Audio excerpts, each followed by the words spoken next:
Moving to another topic. Last year we talked, we discussed eliminating department chair positions, and this year 2 dean positions will be eliminated. It also appears that academic divisions will be reduced by 4 from 13 divisions to 9. Can you explain then why there were not 4 dean positions being eliminated? The instructional organization structure is changing because of the retirement of a dean of mathematics and engineering and a dean of economic and workforce development who has taken a job at the state of Oregon. All of the economic workforce development programming is going to be moved under adult basic skills. It's a national model we're seeing within the community college arena, where a lot of our economic development and workforce is occurring. We also are going to separate our Small Business Development Center. As you know, that's funded through the Small Business Administration. That is going to be aligned under our Business and Information Systems program. And we have a location in downtown Gresham that serves our small businesses. Another change is the combination of mathematics, engineering, and science to something that has become nationally known as STEM: science, technology, engineering, and mathematics. And then we're going to build a health sciences consortium of the 3 divisions. So there will be a health professions allied health area, nursing, and STEM. So the combination is quite an exciting leverage of 3 existing deans who will be able to leverage the resources that are usually separated into those 3 areas. Thank you. So again, in 11-12, there will be 11 instructional divisions, 11 deans, and 1 associate dean. What's the average salary for a dean here? The average salary is $98,000. Is that fully loaded? With a typical fringe cost of 50% for all employees of about $48,000. The average fully loaded cost for a dean is about $146,000. So deans have a 257-day contract with 10 to 20 days of vacation, depending on their service. Thank you. Mr. Chair? Yes. If you don't mind, if I could just interrupt, there is a section, Dr. Sutherland, that we would like to address that wasn't addressed by Ms. Franks. And that has to do with our music program, if that would be okay with you? Absolutely. The more I learn, the better I like it. Thank you. And I think it would also benefit our audience because we have many committed musicians in our audience. I think this might help explain some things that may be misunderstood. What is your total FTE enrollment at the moment? Right. So you're medium sized.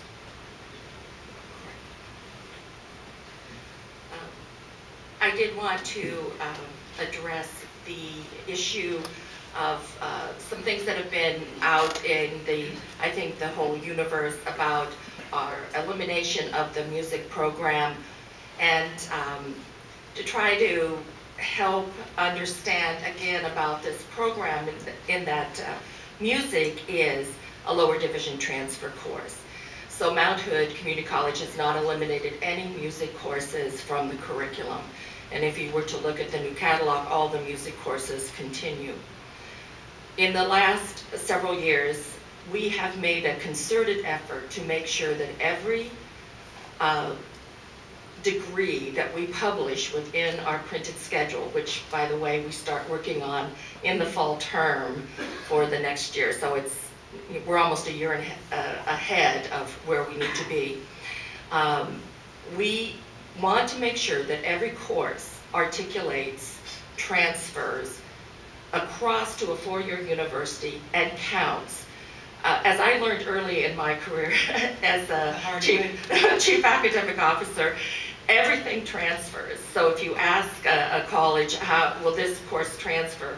Yes, they'll transcript it, but it doesn't count towards anything. So students end up, rather than taking 180 credits to get a degree here, they take 250. And that's a lot of extra money and time and effort. Now we know some students change degree paths several times during college, and that can't be helped. But if a student starts here in music and wants to get a degree in music, that student can still get a degree in music at Mount Hood, because music is a lower division transfer and the curriculum is based on one of the transfer degrees, either the AGS, Associate of General Studies, or the AAOT generally.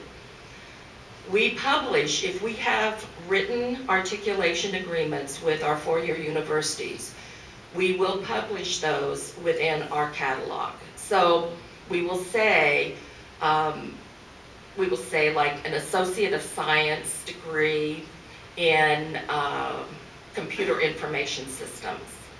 And we make the computer information systems look really big because that's why students are here. But when a student graduates in that, all that's on their transcript is Associate of Science. The state does not, for the AAOT or the AS or the AGS, the state does not recognize the emphasis at this time, just the basic degree. So our students in music still can get a music emphasis within those degrees.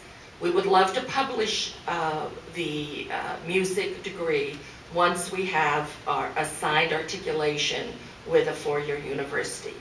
We want to make sure that our students, when they graduate, are able to take the first 2 years of Mount Hood towards that degree and be a junior at a four-year university. And that's very important to us to ensure that transferability. So we still are offering the classes, and we think we have the best music program around with the best music instructors. And we just are looking, once we get that signed articulation, we'll put it on our electronic catalog right away. Thank you. Oh, and so Dr. Ski is reminding, because we did not put the emphasis piece, the AGS with the emphasis in music in the catalog because we don't have any signed agreements at this time. But again, we'll put it in an electronic catalog. How many universities are you seeking these agreements with? We just need one. Okay. And I'm assuming the state universities? Well, I would believe that the faculty probably are the expert in this area. We would look at where the majority of our students are transferring to, and I'm going to guess Portland State. Might also be the University of Oregon or Oregon State. There are some excellent programs, and it's just a matter, once we have that one articulation, then we can put it out. I don't think it's an easily understood concept that one course is worth one course is worth one course, and that the accepting institution is in charge of whether they want that course to count or not. And there are a lot of accepting institutions. And over the years, people have tried to get some standardization, but that is probably one of the biggest chores and a constant necessary area of cultivation that exists, so that if you transfer, you get credit for the course without a lot of difficulty. Exactly. We are not a state system with community college, so we can't even get common course numbering with our sister community colleges, let alone with our four-year universities. It's very, very difficult. It took me 3 years to do a statewide degree with 10 courses in retail management because of the arguments back and forth of what was what. And it's very interesting. Private universities have had a much easier time. I will tell you that there was an Ivy League university that for decades gave a standard 60-unit credit for any nurse from a hospital school of nursing toward their nursing degree. And you had to earn 60 units. No questions asked. You had to have a C passing grade. They didn't accept D's, but they did accept C's. And they just gave everybody without review, without contention. And it worked. It was really quite surprising. But it was a private Ivy League university that nobody questioned.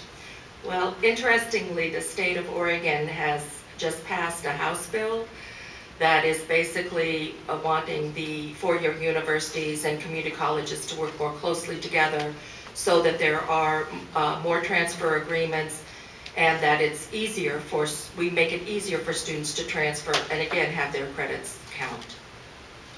Well, one of my roles in this process is to be a clock watcher, so having looked at the clock, I think we'll move on. We really appreciate your comments, and the discussion about the music program was very, very instructive. Thank you very much.